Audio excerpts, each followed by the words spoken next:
This is just a little case of stuff I've got here. I'll sit it on the table.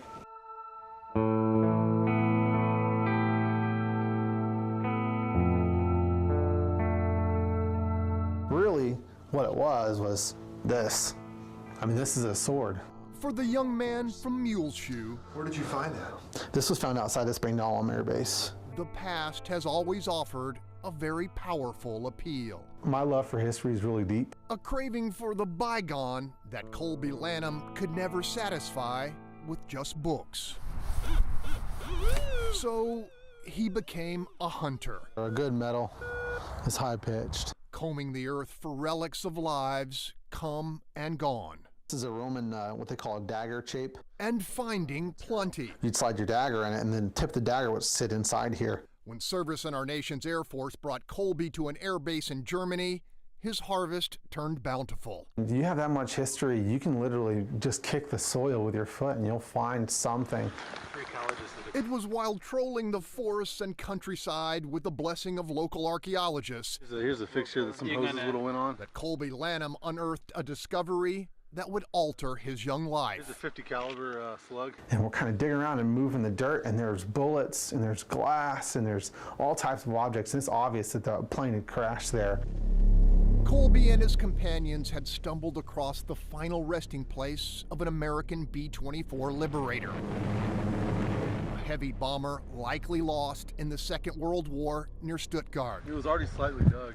Yeah, this was Within minutes, the debris-laden forest floor relinquished more, objects which demanded nothing less than reverence. And I turned it, and there was a tooth. And it was a jaw. It was the lower part of the jaw. You got a piece of skull here. German police quickly confirmed that the remains, which included skull fragments and vertebrae, were almost certainly those of American airmen reported missing in action. Lanham soon learned the crash site coordinates closely matched the last known location of a bomber that fell July 21st, 1944. For the young man from Muleshoe, it was a mystery from which he could not walk away. There are remains laying out in the woods. You got to get them. You got to bring them back. It's not about being politically correct. It's not about making the history books or changing them. It's about giving closure to a family that has no clue where the remains of their loved one are. A quick report. It's a see attached statement. Colby went to work. This says install weapons. Detective work. War Department records revealed the lost bomber was known as the Diana Mite, knocked from the sky in a mid-air collision with a second Liberator named Our Baby This is the crew of Our Baby right here. during a daylight raid aimed at Munich. The official missing aircrew report listed 9 of 10 crew members as killed in action. If they were on the same aircraft always, that was pretty rare. For this young veteran of the war in Afghanistan, they are heroes whose descendants deserve to know. I would come up with a service number, I'd connect that with the state they were from, and then I would look in the white pages with the last name, and I'd just start calling people randomly.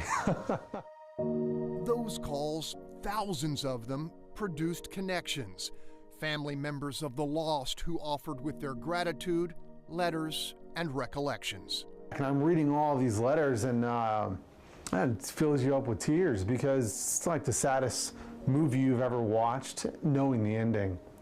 Because they're asking, I wonder if he was captured, or I wonder if he made it over to Switzerland. And then there are the photographs, like this portrait of pilot Frank Engler, who was at the helm of the Diana Mite the day she went down.